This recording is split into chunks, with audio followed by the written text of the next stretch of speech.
হারিয়ে যাওয়া নগরী সোনারগাঁও। সোনারগাঁও পানাম সিটি এটি নারায়ণগঞ্জ জেলার সোনারগাঁও থানায় অবস্থিত একটি মৃত্যুপ্রায় নগরী।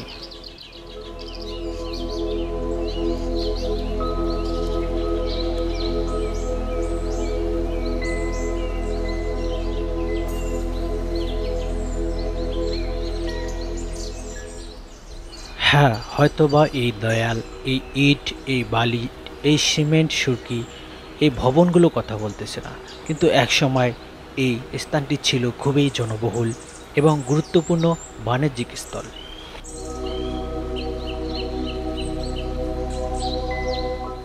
এখানে বসবাস করত রাজাদের রাজা, জমিদারদের জমিদার এবং বণিকদের বণিক, যারা ব্যবসার উদ্দেশ্যে এই সোনারগাঁওয়ের পানাম সিটিতে এসেছিল।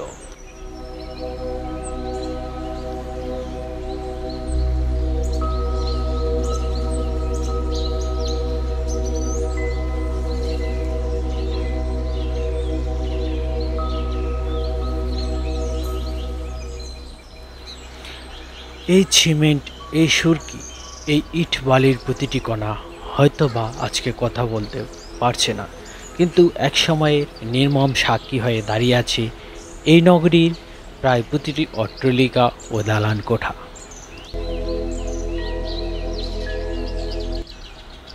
চলুন হাত বুলিয়ে দেখি এই ইটের দেয়ালগুলো। এই ইটের দেয়ালে হাত বুলালেই এক অন্যরকম প্রশান্তি মনে চলে আসে, আর মনে মনে ভাবতে ইচ্ছে করে এক সময়ের এই গুরুত্বপূর্ণ রাজধানী, যা বাংলার রাজধানী হিসেবে পরিচিত ছিল, তা আজকে প্রায় হারিয়ে গেছে। শুধু সাক্ষী হয়ে দাঁড়িয়ে আছে এই ইটের প্রতিটি কণা, বালু, সিমেন্ট ও সুরকির প্রতিটি দেয়াল।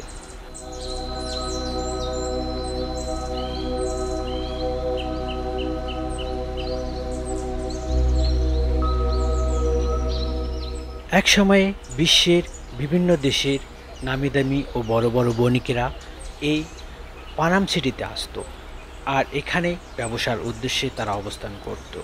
তাই তো ইউরোপ এবং আমেরিকার আদলে গঠিত এই ভবনগুলো দেখতে খুবই মনোমুগ্ধকর ও সুন্দর। কিন্তু এই ১৩০০ বছর পূর্বের এই অট্টালিকাগুলো আজকে প্রায় ধ্বংস। আমরা তাই বিভিন্ন দিকগুলো ঘুরে ঘুরে দেখছিলাম আর অনুভব করতেছিলাম এক সময়ের এই ব্যস্ত নগরী, যেখানে মানুষের পদাচরে প্রতিটি ইট, প্রতিটি দেয়াল, প্রতিটি জায়গা হয়তোবা মুখরিত ছিল।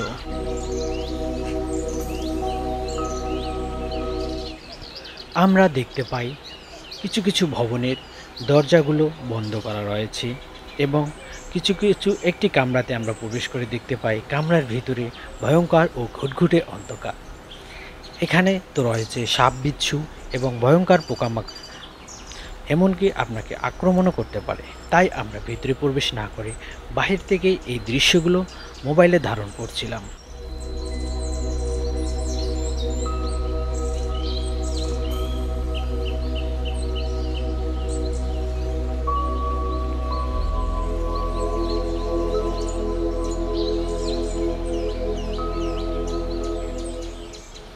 আপনাদের উদ্দেশ্যে, আপনাদের দেখানোর জন্য আমরা এই ভিডিওটি খুব গোপনে করেছিলাম। হ্যাঁ, আর একটি গুরুত্বপূর্ণ বিষয়, আপনারা এখানে যারা ভ্রমণ করতে আসবেন, এখানে কিন্তু আপনাদের ভিডিও করা সম্পূর্ণ নিষেধ।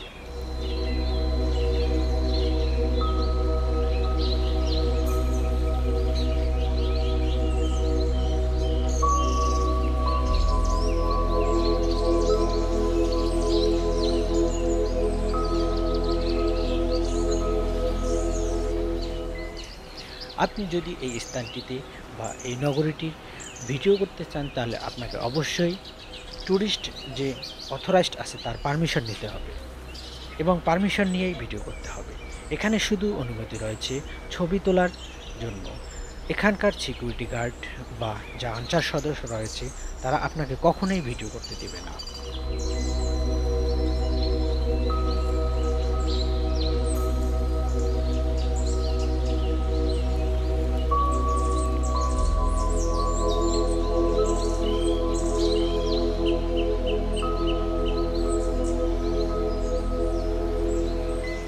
আমরা এখানে আরও দেখতে পাই এখানে পানির কূপ রয়েছে, অর্থাৎ ওই সময়ে কোথাও টিউবওয়েল বা পানির যে সুপেয় ব্যবস্থা সেটি ছিল না, তখন ছিল কূপ। আর এই কূপ থেকেই বিভিন্ন বণিকেরা বিভিন্ন জায়গায় পানি সংগ্রহ করত, পানির জন্য, পানি ব্যবহারের জন্য। এই কূপগুলো আজকে মৃত্যুপ্রায়।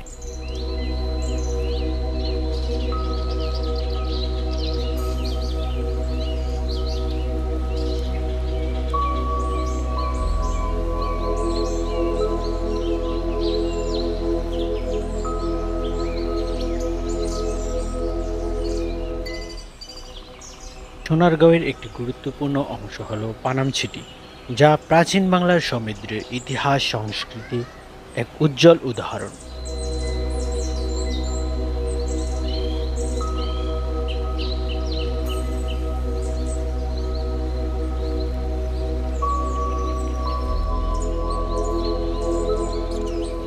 ত্রয়োদশ শতাব্দীর শেষ ভাগে এবং মধ্যযুগের মুসলিম শাসকদের আমলে সোনারগাঁও ছিল পূর্ববঙ্গের রাজধানী। 1500 শতকে বাংলা বারো ভূঁইয়াদের অন্যতম নেতা ঈশা খাঁ এখানেই তার রাজধানী স্থাপন করেন।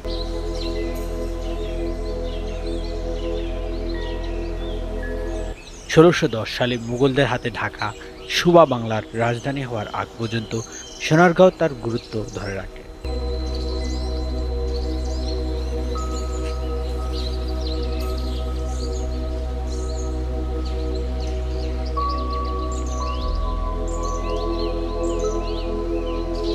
বাণিজ্যিক কেন্দ্র হিসাবে এই পানামছিটির উত্থান। সোনারগাঁওয়ের ভৌগোলিক অবস্থান অত্যন্ত সুবিধাজনক ছিল। এটি মেঘনা, শীতলক্ষ্যা এবং ধলেশ্বরী নদীর সংযোগস্থলে অবস্থিত হওয়ায় মধ্যপ্রাচ্য ও দূরপ্রাচ্যের সঙ্গে ব্যবসা বাণিজ্যের এক প্রধান বন্দরে পরিণত হয় এই পানামছিটি।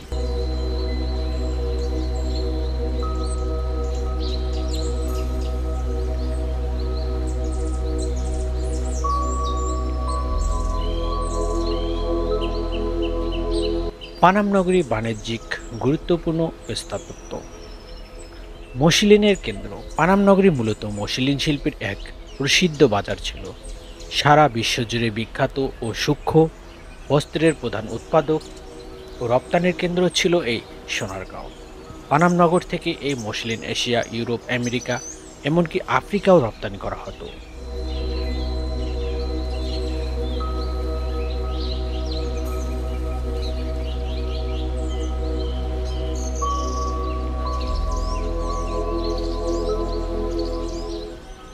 পানামছিটি হিন্দু ব্যবসায়ীদের আবাসন। 19 শতকের ব্রিটিশ শাসনের সময় হিন্দু ব্যবসায়ীরা পানাম নগরীতে নতুন করে গড়ে তোলেন।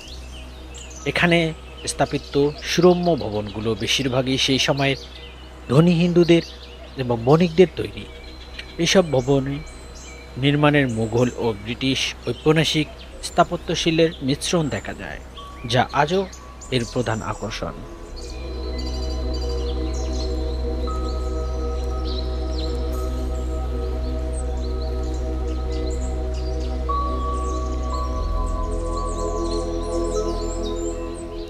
প্রায় 600 মিটার দীর্ঘ সড়কের দুই পাশে 52টি ভবন নিয়ে এই পানাম নগরী গড়ে ওঠে।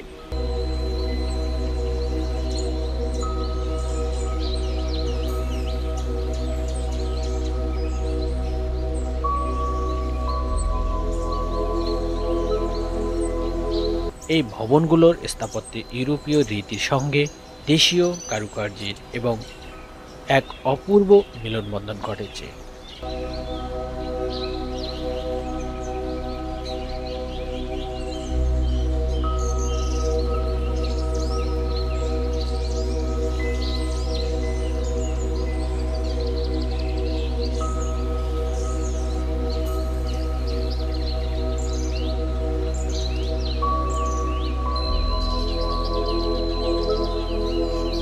দ্বিতল ও ত্রিতল বিশিষ্ট এসব ভবনে রয়েছে খোলা উঠান, প্রবেশপথ এবং বিভিন্ন কক্ষ।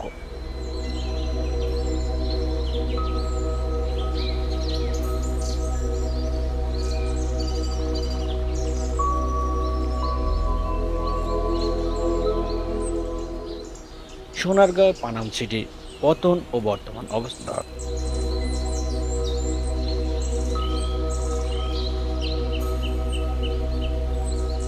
সপ্তদশ শতাব্দীর শুরুতে রাজধানী ঢাকায় স্থানান্তরিত হলে সোনারগাঁয়ের প্রশাসনিক ও রাজনৈতিক গুরুত্ব কমতে থাকে। তবে বাণিজ্যিক কেন্দ্র হিসাবে এটি আরও কিছুদিন টিকে ছিল।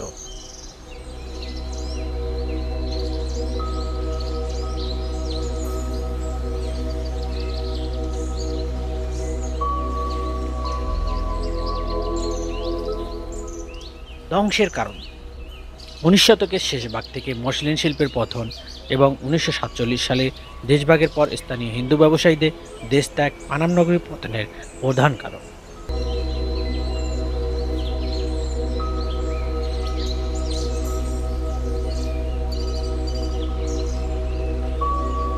এরপর এটি প্রায় পরিত্যক্ত হয়ে যায় এবং বিভিন্ন অবৈধ দখলদার কবলে পড়ে যায়।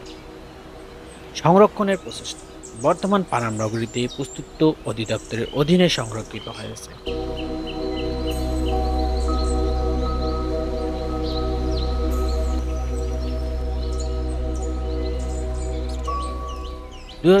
সালে ওয়ার্ল্ড মুভমেন্ট ফান্ড এটি বিশ্বের 100টি ধ্বংসপ্রায় ঐতিহাসিক স্থাপনার তালিকায় অন্তর্ভুক্ত করে, যা এর সংরক্ষণের গুরুত্ব তুলে ধরে।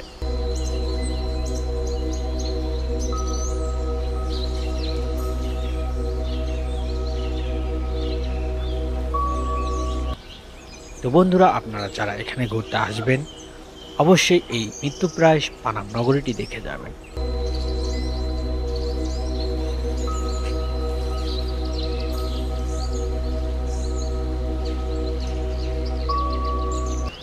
হ্যাঁ বন্ধুরা, এবার আমরা জেনে নেই এই পানাম সিটির স্থাপত্য, যিনি এই পানাম সিটি স্থাপন করেন, ঈশা খাঁ সম্পর্কে। ঈশা খাঁ ছিলেন বাংলার 12 ভূঁইয়াদের ভূঁইয়া, স্থানীয় জমিদারদের জমিদার এবং প্রধান নেতা। তিনি 1576 থেকে 1599 সাল পর্যন্ত ভাটি অঞ্চলের বর্তমানে বৃহত্তর ঢাকা, ময়মনসিংহ আশেপাশের কিছু অংশ স্বাধীনভাবে রাজত্ব করেন।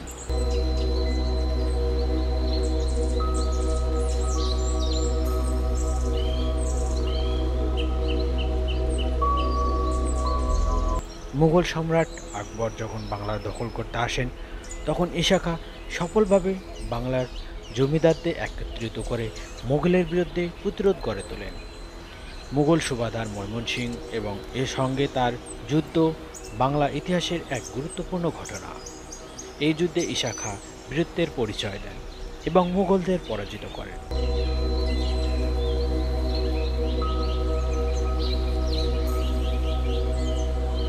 বাংলার রাজনৈতিক গুরুত্ব বুঝে ঈশা খাঁ সোনারগাঁওকে তার রাজধানী হিসাবে বেছে নেন।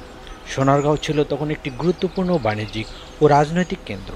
তার শাসনের অধীনে সোনারগাঁও আবার তার হারানো গৌরব ফিরে পায়। অনেকে মনে করেন ঈশা খাঁর শাসনামলে পানাম সিটি ছিল সোনারগাঁওয়ের অন্যতম প্রধান নগরী। যদিও বর্তমান পানাম নগরীর যে ভবনগুলো দেখা যায় সেগুলো বেশিরভাগই 19 শতকের হিন্দু বণিকদের তৈরি। তবে ধারণা করা হয় এই এলাকাটি অনেক আগে থেকেই একটি গুরুত্বপূর্ণ বাণিজ্যিক কেন্দ্র ছিল। সোনারগাঁও 3টি প্রধান নগরের মধ্যে পানাম নগরী ছিল সবচেয়ে আকর্ষণীয়। শীতলক্ষ্যা ও মেঘনা নদীর তীরে অবস্থিত হয় এখানে নদীপথে বিলেতি কাপড় আসত এবং এখানকার বিখ্যাত মসলিন ও অন্যান্য পণ্য সারা বিশ্বে রপ্তানি হতো।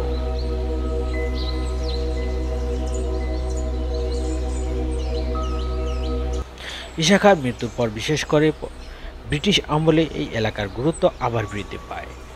ওই সময় ধনী হিন্দু বণিকরা এখানে তাদের ব্যবসা প্রতিষ্ঠান ও ব্যবসা তৈরি করেন, যা বর্তমানে পানাম নগরীর মূলত স্থাপত্য শৈলী হিসেবে পরিচিত। ঈশা খাঁর শাসনামলে সোনারগাঁও ছিল বাংলার অন্যতম প্রভাবশালী রাজধানী এবং বাণিজ্যিক কেন্দ্র। যদিও বর্তমানে পানাম নগরী স্থাপত্য সরাসরি ঈশা খাঁর আমলের নয়, তবে তার শাসনামলে এই এলাকাটি বাণিজ্যিক গুরুত্ব বৃদ্ধি পেয়েছিল এবং পরবর্তীতে এটি একটি সমৃদ্ধশালী নগরী হিসেবে পরিচিত হয়। পানাম নগরীর বর্তমান অবস্থা আপনারা এই ভিডিওর মাধ্যমে দেখতে পাচ্ছেন। পানাম নগরী বর্তমানে একটি সংরক্ষিত ঐতিহাসিক স্থান, বাংলাদেশের অন্যতম জনপ্রিয় পর্যটক কেন্দ্র। এটি প্রত্নতত্ত্ব অধিদপ্তরের তত্ত্বাবধানে রয়েছে। এর বর্তমান অবস্থা সম্পর্কে নিচে গুরুত্বপূর্ণ তথ্য আমরা আজকে এই ভিডিওর মাধ্যমে উল্লেখ করব। পানাম নগরী ভবনগুলো দীর্ঘদিন ধরে অবহেলা, অবৈধ দখলের শিকার ছিল। এর ফলে স্থাপনাগুলো জরাজীর্ণ হয়ে পড়েছিল। দখলমুক্তকরণ করা হয় 2009 সালের স্থানীয় প্রশাসনের উদ্যোগে। পানাম নগরী অবৈধ এবং দখলমুক্ত করা হয়। এরপর থেকে এটি পর্যটকের জন্য উন্মুক্ত করা হয়। সংরক্ষণের প্রচেষ্টা। প্রত্নতত্ত্ব অধিদপ্তর ভবনগুলো সংরক্ষণের জন্য বিভিন্ন সময় উদ্যোগ নিয়েছে। এর অংশ হিসাবে কিছু ভবনের সংস্কার কাজ করা হয়েছে, তবে বিশেষজ্ঞদের মতে অনেক ক্ষেত্রে সংস্কারের নামে স্থাপত্যের মূল বৈশিষ্ট্য নষ্ট করা হয়েছে। অভিযোগ উঠেছে কিছু ভবনের এখনও ঝুঁকিপূর্ণ হিসাবে চিহ্নিত করে সাইনবোর্ড লাগানো হয়েছে, যা আমরা সরজমিনে প্রদর্শন করি। বিশ্ব ঐতিহ্যের স্বীকৃতি হিসাবে 2006 সালে ওয়ার্ল্ড মুভমেন্ট ফান্ড পানাম নগরকে বিশ্বের 100টি বিপন্ন ঐতিহাসিক স্থাপনার তালিকায় অন্তর্ভুক্ত করে, যা এই সংরক্ষণের গুরুত্ব বাড়িয়ে দিয়েছে। পানাম নগরী বর্তমানে একটি প্রধান পর্যটক আকর্ষণ কেন্দ্র। প্রতিটি অসংখ্য দেশি বিদেশি পর্যটক এই পুরনো ভবনের ও ইতিহাস দেখতে আসে। দর্শনার্থীর জন্য নির্ধারিত প্রবেশ মূল্য দিয়ে পানাম নগরে প্রবেশ করতে হয়, যা 20 টাকা। পর্যটকদের অভিজ্ঞতা, পর্যটকরা সরু পথের দুপাশে সারিবদ্ধ পুরনো ভবনগুলো হেঁটে হেঁটে ঘুরে ঘুরে দেখতে পারবে। এই ভবনগুলো স্থাপত্যশৈলী, জীর্ণ দেয়াল ও লতাপাতার আচ্ছাদিত একটি বিশেষ পুরনো পরিবেশ তৈরি করে। পানাম নগরীর কাছে রয়েছে বাংলা লোক ও কারুশিল্প ফাউন্ডেশন, জয়নাল আবেদী ফাউন্ডেশন, লোক ও কারুশিল্প জাদুঘর নামে পরিচিত। এটিও পর্যটকদের একটি গুরুত্বপূর্ণ এবং জনপ্রিয় স্থান। সামগ্রিক পরিস্থিতি এখনকার। যদিও পানাম নগরীর অনেক ভবনেই এখনও ধ্বংসের দ্বার প্রান্তে, তবু এর ঐতিহাসিক গুরুত্ব এবং অন্যান্য স্থাপত্যের কারণে এটি এখনও বাংলার এক গুরুত্বপূর্ণ নিদর্শন।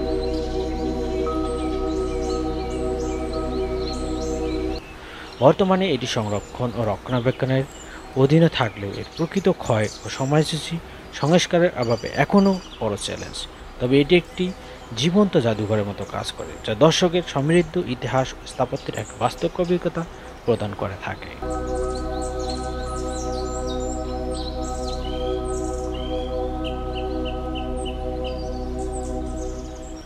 তো বন্ধুরা, আপনারা যারা বাংলাদেশে থাকেন এবং এদেশে বসবাস করেন কিংবা যারা আশেপাশে থাকেন, তাদের উচিত এই স্থানটি পরিদর্শন করা এবং এই স্থানটি দর্শন করা। তাহলে আপনার বর্তমান বাংলার যে অবস্থা সে সম্পর্কে জানতে পারবেন এবং বাংলাদেশের যে প্রাচীন অবস্থা সে সম্পর্কেও আপনারা একটা ধারণা পাবেন।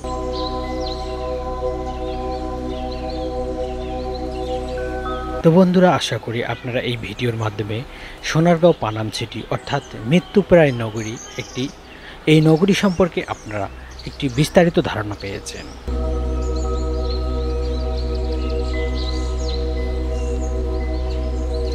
তো এরকম গুরুত্বপূর্ণ, তথ্যবহুল এবং ডকুমেন্টারি ভিডিও পেতে আমাদের এই ভিডিওটিতে লাইক করবেন, শেয়ার করবেন এবং এই চ্যানেলটি সাবস্ক্রাইব করবেন, যাতে আমরা পরবর্তীতে আরও গুরুত্বপূর্ণ তথ্যবহুল ভিডিও আপনাদের মাধ্যমে আপনাদের কাছে উপস্থাপন করি।